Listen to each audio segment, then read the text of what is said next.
So the whole Nutopia thing, yeah, absolute blessing, I guess. I mean, John John connect, connected me with such a good connection via the Nutopia, the brief Nutopia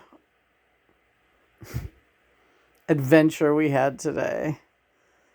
So, and you see, just from the brief interaction we had on there, at any rate, you see that nothing is really they're not you're not missing anything, right?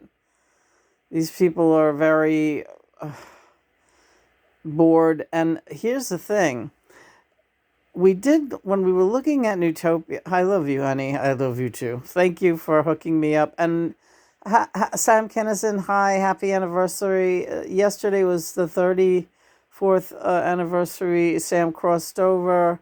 April 10th, 1992. We're going to be having Sam in again real soon for a musical visit for sure, Sam. Great. Thanks, Lena. It's okay. I'll always be your human receptacle. I know you will. My emotional tampon. There's a story we're talking about. Sam was actually one of his comedy routines way back when in 1992, or a little before then, was struck such a chord in me that I wrote a song called "Human Receptacle," based upon his comedy routine, and it was just a brilliant comedy routine. Anyway. The opening line is, "I'm sick of being your emotional tampon. Mess me up and dispose of me. Some kind of human receptacle. You only want me when you're bleeding." Right. When I want some human kindness and need your open arms, baby, you're gone, gone, gone. Right. Such a brilliant, brilliant song. Thanks. Yeah, that's an honor for me to get partial credit on that anyway. John used to get mad at me, right? I heard later on that John was like, "That bitch, she gives you all the credit." You calling me a bitch? Yeah. She gives Sam Kennison all the credit, and here I am fucking writing, channeling like crazy, giving her all the best lines. Well, that's not true. Some of those lines were mine. That's true, Sam. So I'll stay for a little bit if you have. Of course, Sam Kinison, ladies and gentlemen. Yeah. Uh, what do I remember about that day crossing over? I know that I saw the head-on collision coming, and I was determined to. I was like, well, this is not going to kill me. Other things should have and didn't kill me by now, meaning your own drug use and yeah, right, my self-destructive behavior. So this motherfucker is not going to kill me. I refuse to go down, and I barely had a scratch, as you know, which is amazing from that head-on collision. But Gabriel, the angel Gabriel came down. Really, yes, and was there to escort me. And there was no, I was not given a choice, right? Not really. He explained to me that I had a lot of work uh, and was needed on the other side. Saint Samuel, correct. So I did know that I was crossing over, but yes, I did, as my brother has testified and relayed in subsequent interviews after my crossover.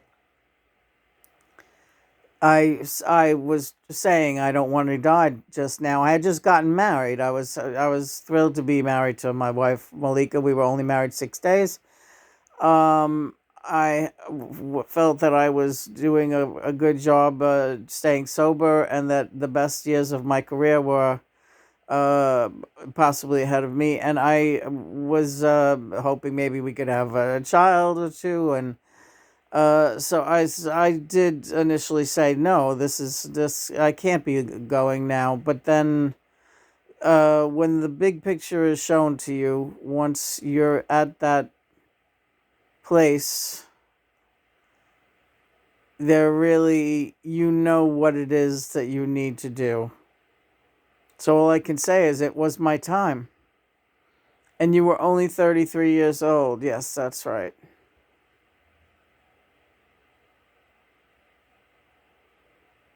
Were you 33 years old? No, you're confusing me with Chris Farley. At 38, right?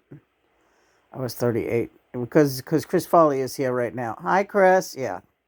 Well, the fat guys here, the fat funny guys. Hi, Chris Farley. Where we watched a documentary on both Sam and Chris today, and we will be watching one on Heath, our star son Heath Ledger, next.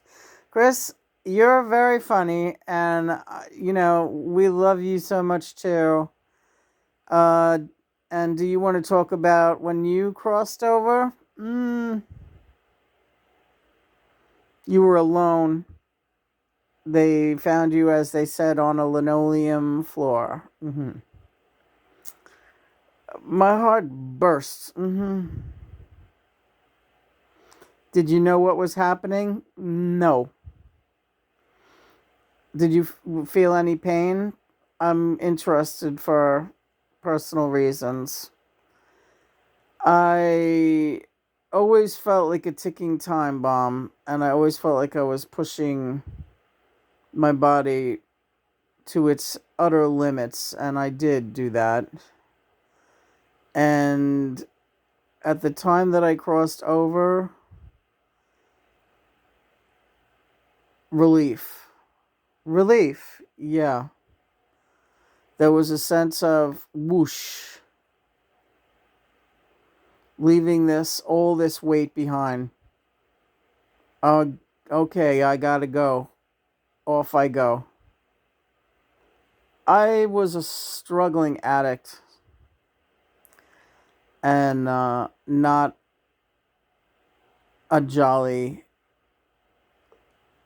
soul down here, as many would hope that I was the thing that I portrayed, but I was desperately lonely and desperately unhappy much of the time, unhappy with my physical weight and addictions that I struggled with. So I felt when God called on me that I went with pleasure, glee, yeah. So that's all I can tell you about my experience. So Sam talks about fighting it a little bit. I don't know, Sam, this is Chris Farley talking to Sam, right? Did you fight it? Do you think? I reasoned. Well, I just got married. This feels too soon for me, but then you realize, no, this is where it's at. This is where I gotta go now. You gotta change course, and everyone should realize that they should be ready for that at any time. So, and no matter how prepared you are, or how you prepare yourself, like with a will and all that stuff, like it's silly to get bogged down with those details too much. Lena, your cats and everything will be all right. Everything that you have, all that you love, will go with you. Let's put it that way. All that you love, you'll still be able to take care of it from out here. I took care of Malika, my wife. She went on to have a very nice life and still does. And you'll do the same when your time comes. And no, I don't know when your time is going to be. Nobody does, not even John. Yeah, Lena, I don't know. I don't know either. Sometimes I'm just he's rubbing his hands together. Yeah, like, give it to me already. Give it to me fully. Like, just send her right over here. But then, yes, Sam. Enjoy this time together now, because this is what you have right now. And your connection is absolutely insane, your connection with John. We're going to remind you. How are you feeling, kid? All right, Sam. Okay. Okay. We're going to remind you one more time that nobody can relate to you.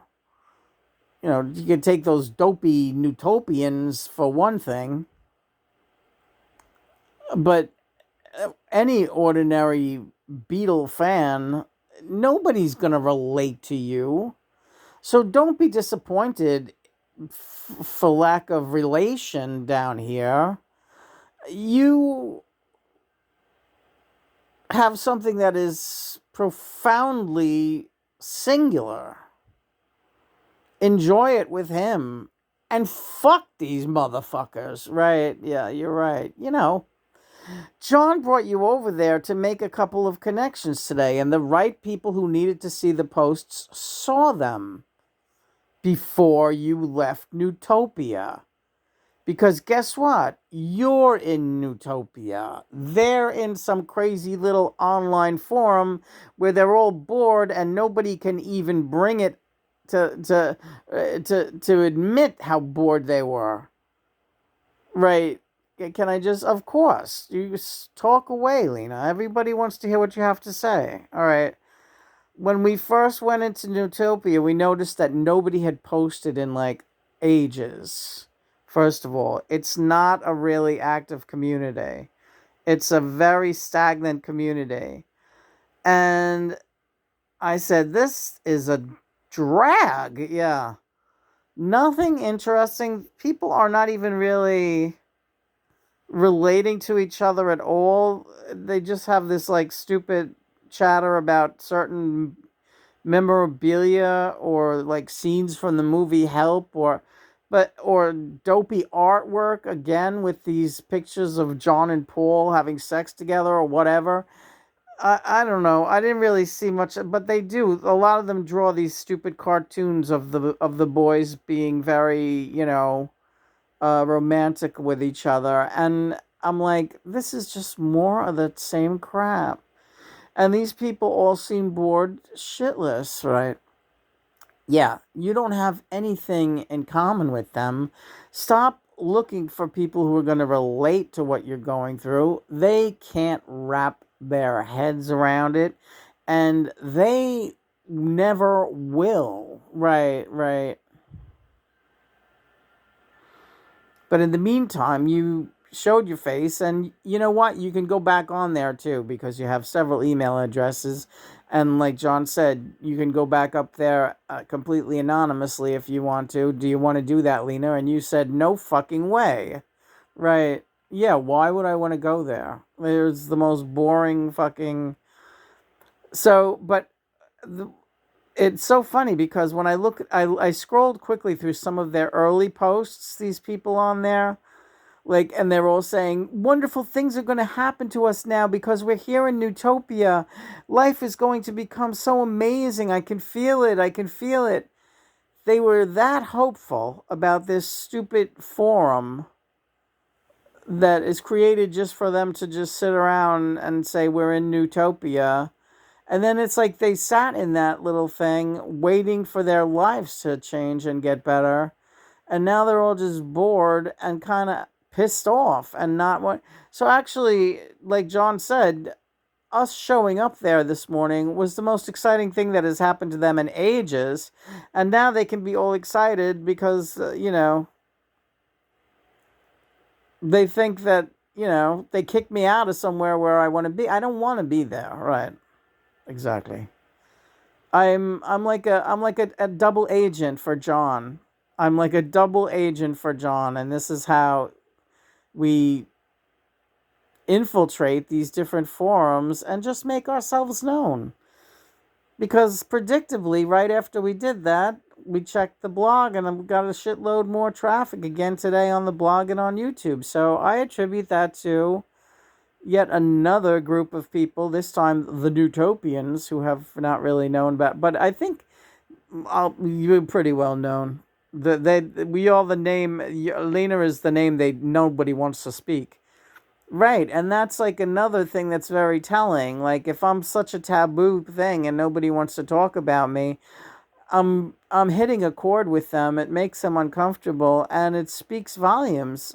They're like threatened by it, and because part of them, way down deep inside, knows that there's something to it, and it's their biggest nightmare. For some reason, they don't want to think of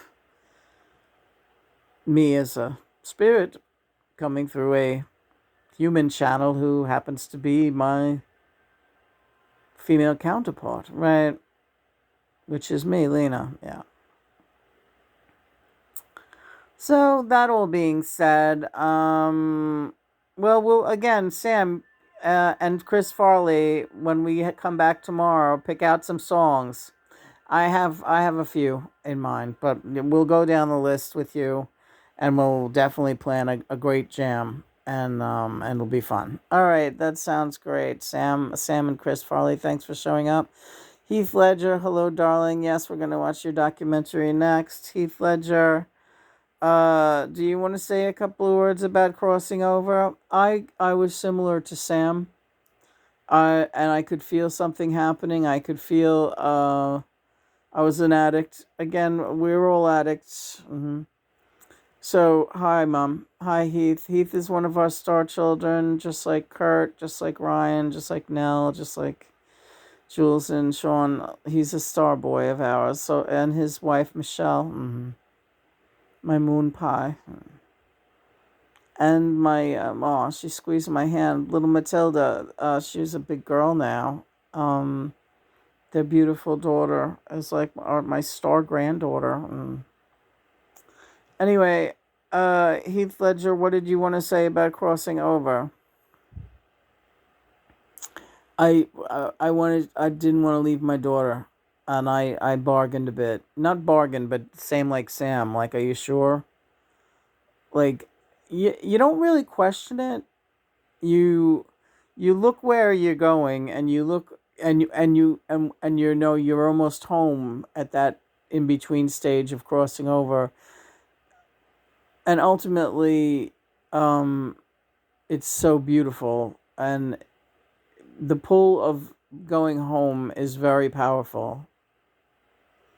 So actually, people who come back from like near death experiences, what I can say from what I could tell, they must be extraordinarily hardy and brave to want to go back into the human form in that earthly body, because once you get a little taste of almost being home here on the other side, as you call it, the outer realms, you are so drawn to going home to be with mother and father and the rest of the kin again.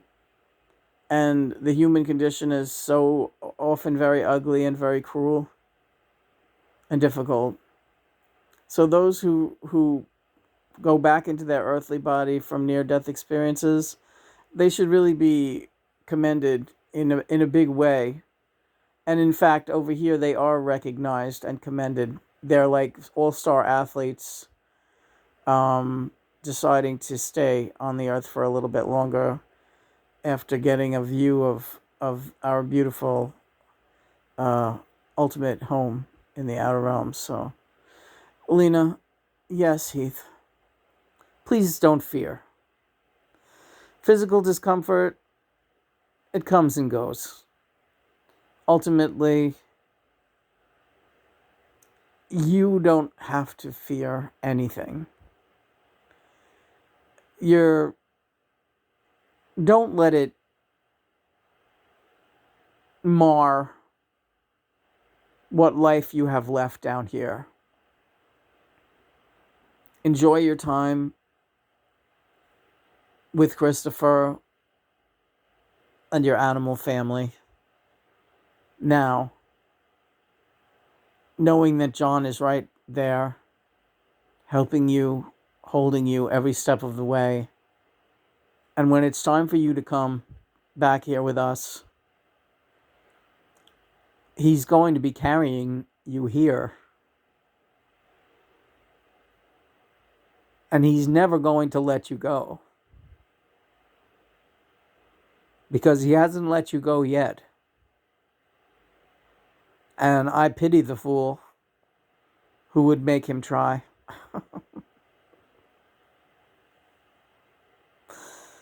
In the words of Mr. T, yes. Hi, Mr. T.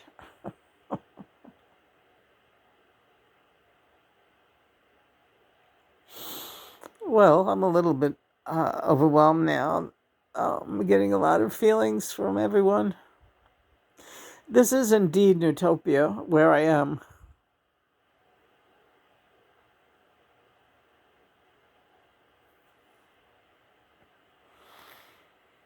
And Johnny, I am sorry.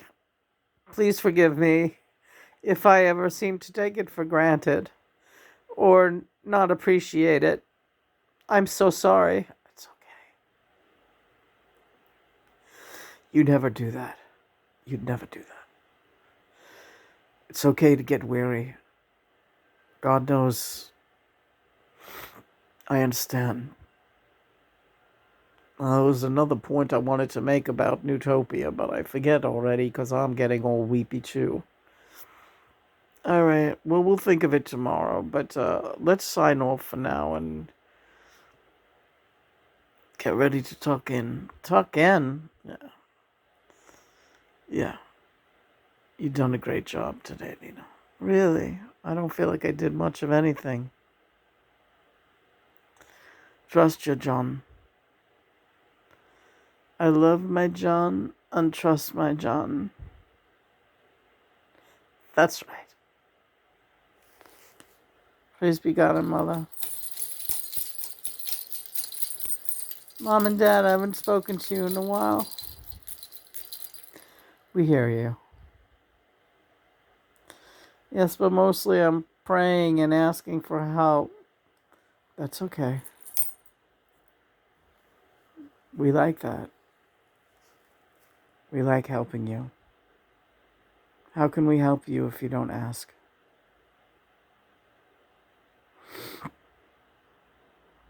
Anything I could do for you guys?